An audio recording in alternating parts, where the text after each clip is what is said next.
Hello, and welcome to another English lesson. I'm teacher Olga, and today we're going to look at some advanced level vocabulary for food and drink.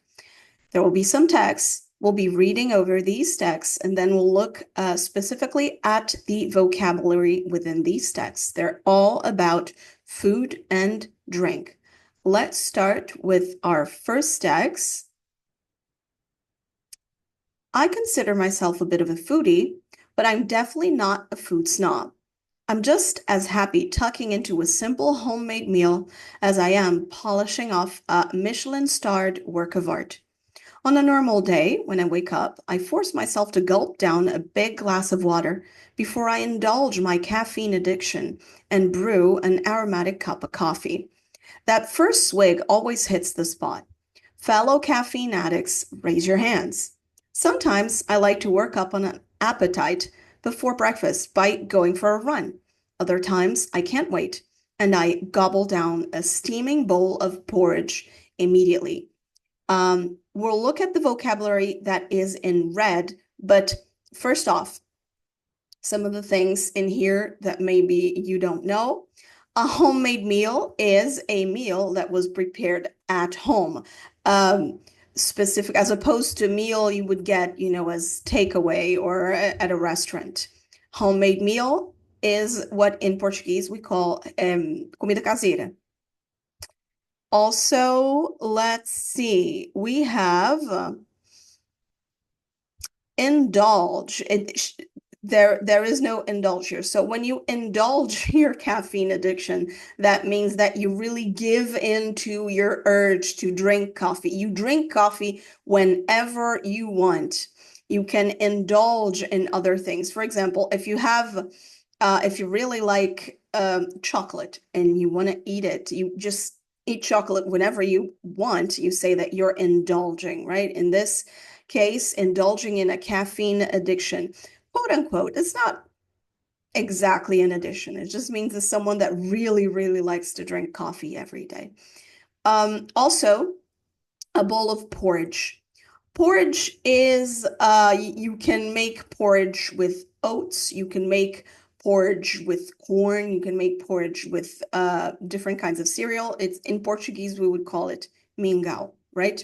Porridge is more, yeah, like if you make oats, it's a porridge. It's very consistent.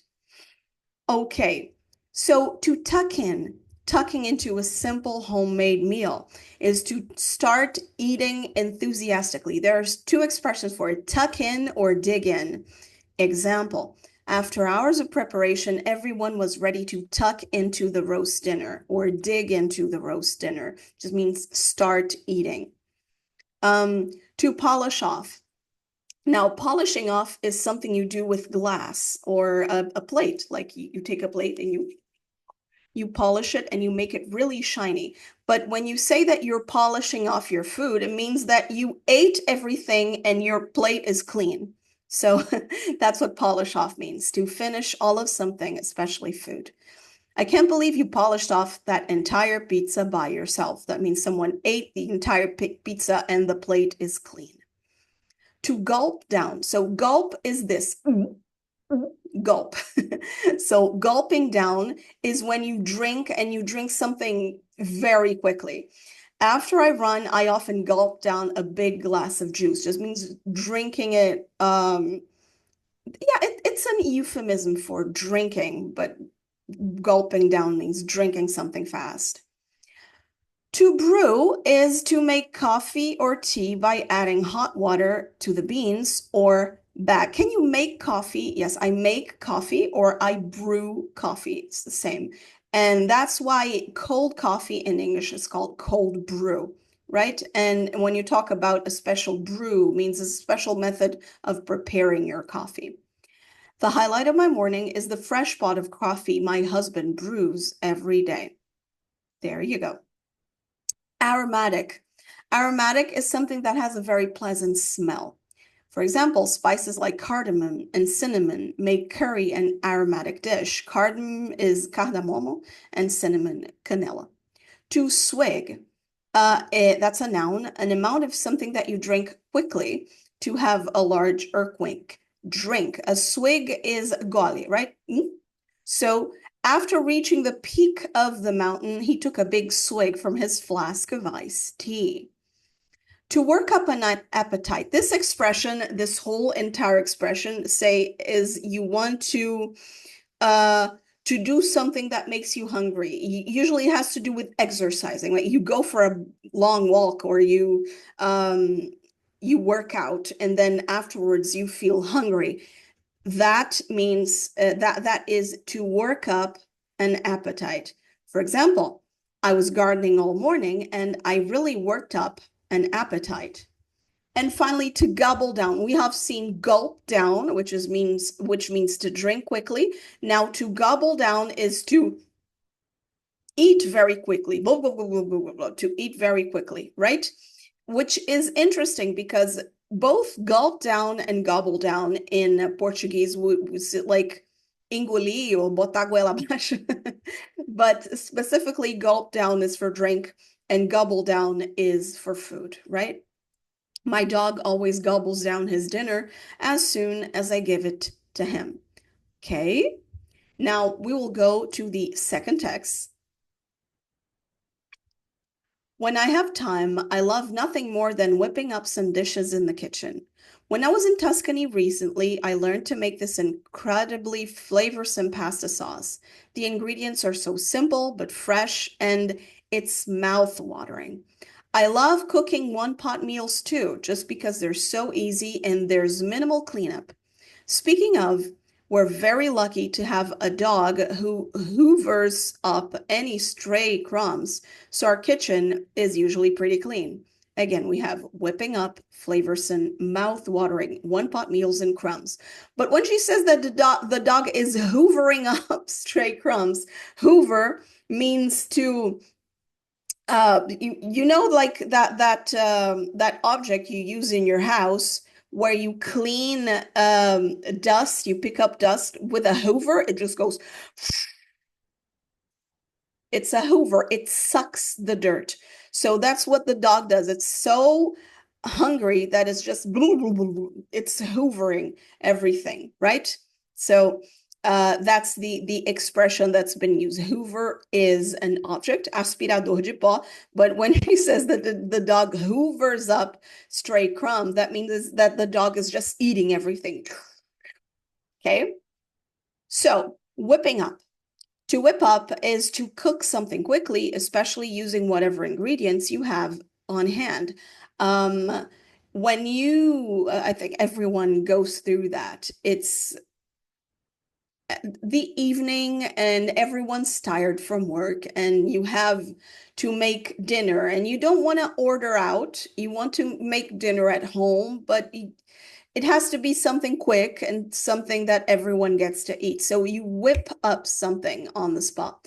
Whipping up means that you look at what you have in your fridge and you say, I have this ingredient and this ingredient and this ingredient. I can make this in 15 minutes and this is going to be dinner, right? So this is what it means to whip up a dish, right?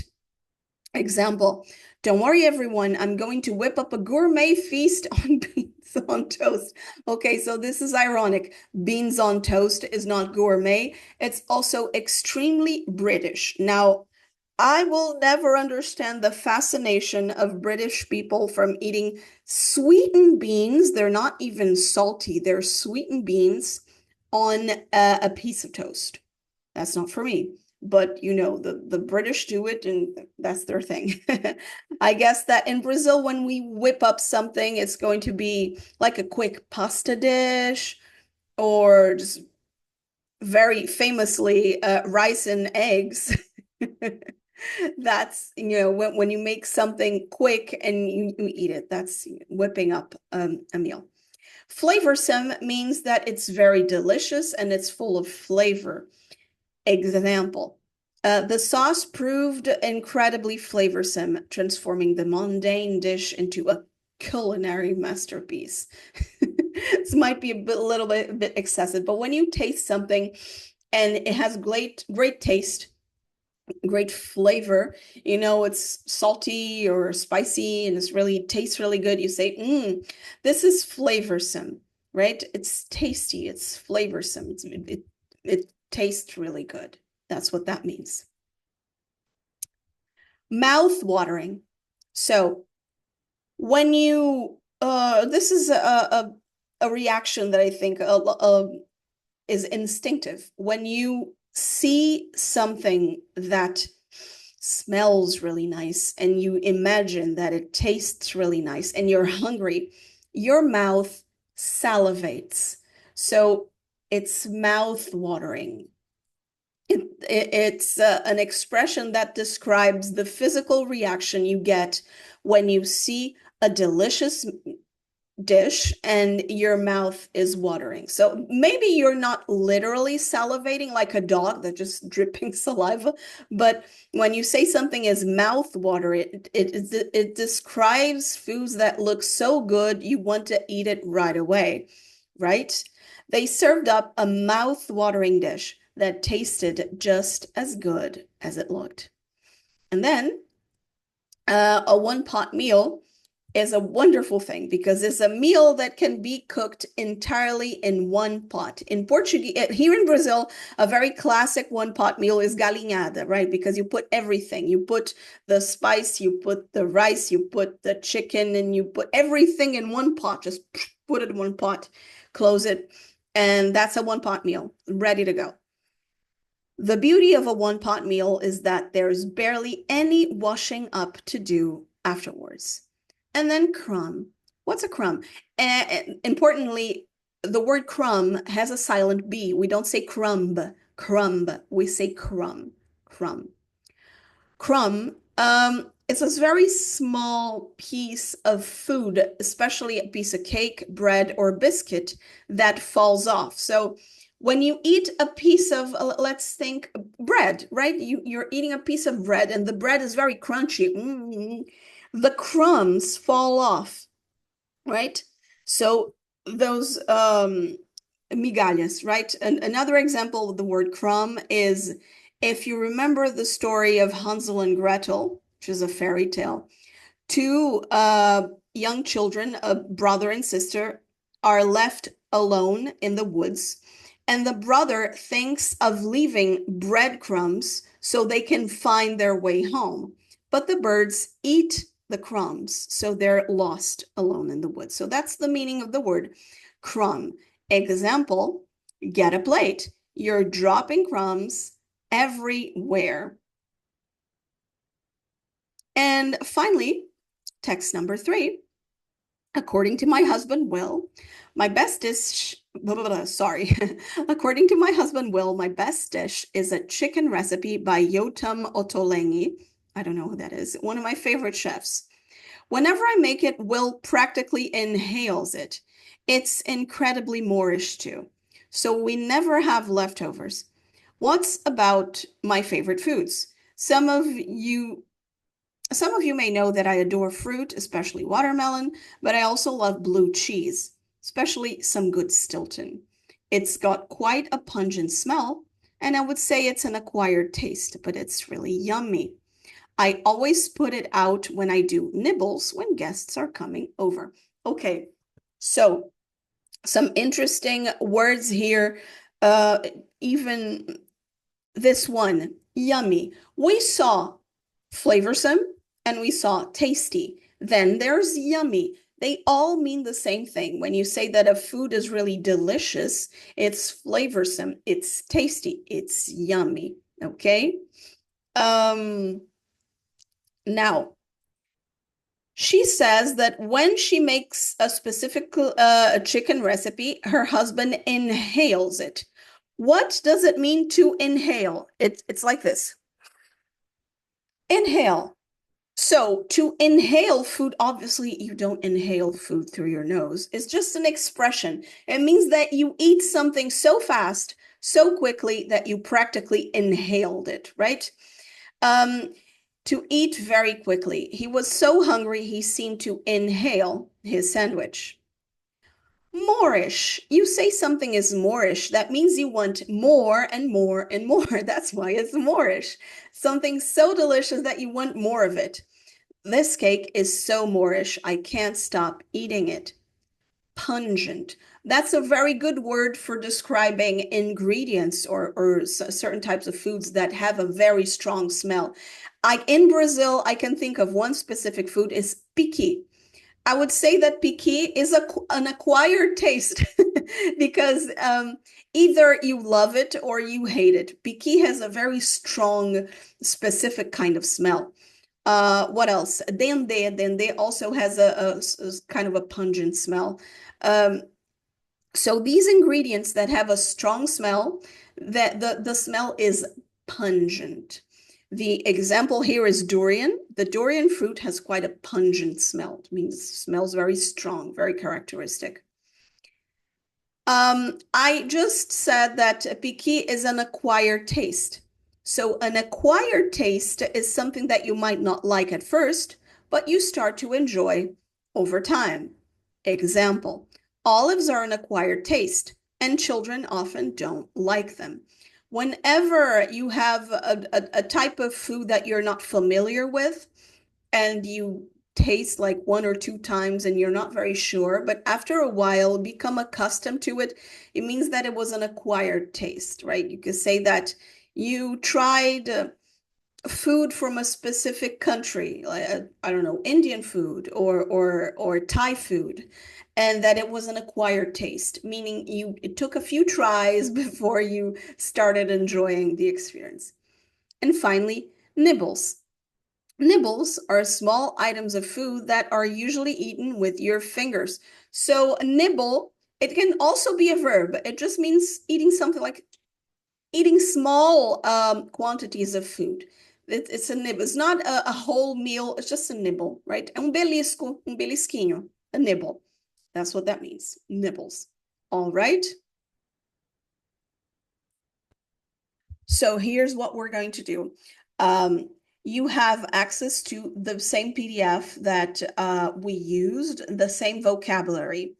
You are going to explain to me an experience you had with food. It can be going to a restaurant and trying a new dish, or cooking, trying to cook something different at home, or maybe it's a memory that you have when you were a kid. Maybe your parents, your mother, your father, or your grandparents, your grandma used to make something, a specific dish that you really liked. And when you describe this experience, you're going to use at least 3 words of this new vocabulary that we learned. Okay, so this is what I want. Describe